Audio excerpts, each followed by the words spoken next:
Daily Words of God. If you wish to be praised by God, then you must first escape from Satan's dark influence, opening your heart to God and turning it toward Him completely. Would God praise the things you are doing now? Have you turned your heart to God? Have the things you have done been what God requires of you? Are they in line with the truth? Examine yourself at all times and concentrate on the eating and drinking of God's words. Lay out your heart before Him, love Him with sincerity, and devotedly expend yourself for God. People who do this will surely receive God's praise. All those who believe in God yet do not pursue the truth have no way of escaping from Satan's influence. All those who do not live their lives with honesty, who behave one way in front of others, but another way behind their backs, who give the appearance of humility, patience, and love, though their essence is insidious, cunning, and without loyalty to God. Such people are typical representatives of those who live under the influence of darkness. They are the ilk of the serpent. Those who only ever believe in God for their own benefit, who are self-righteous and haughty, who show off, and who protect their own status, are people who love Satan and oppose the truth. These people resist God and belong entirely to Satan.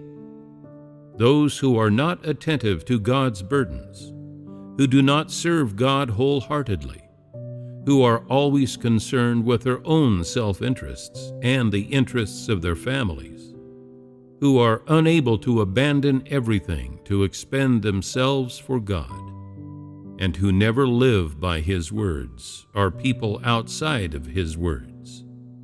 Such people cannot receive God's praise. When God created men, it was so that they could enjoy His abundance and genuinely love Him. In this way, men would live in His light. Today, as for all those who cannot love God, are not attentive to His burdens, are unable to give their hearts fully to Him, are not able to take His heart as their own, and cannot shoulder His burdens as their own, God's light does not shine upon any such men, and they therefore are all living under the influence of darkness.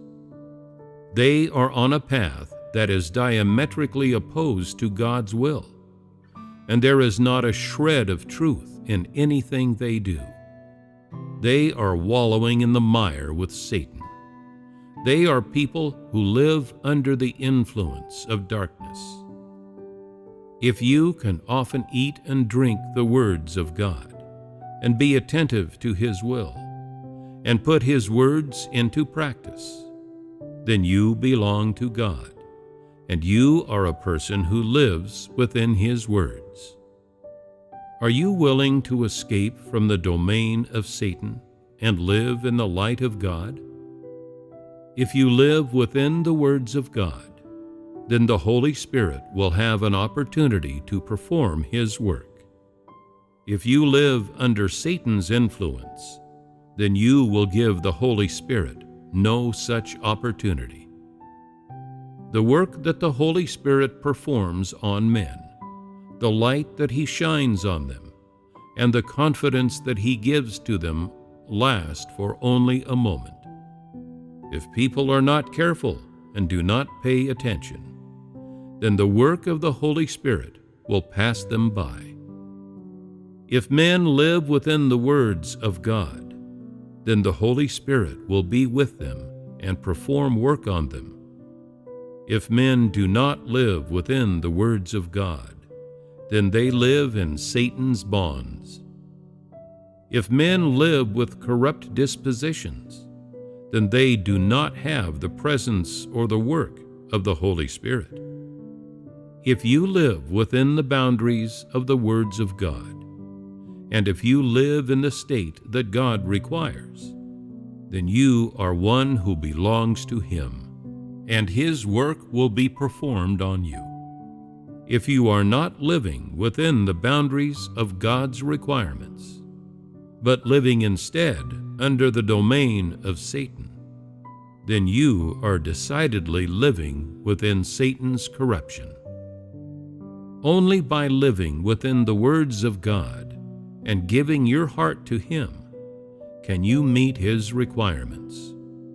You must do as God says, making His utterances the foundation of your existence and the reality of your life. Only then will you belong to God. If you actually practice in accordance with God's will, He will perform work on you, and you will then live under His blessings, in the light of His countenance. You will grasp the work that the Holy Spirit performs and feel the joy of God's presence.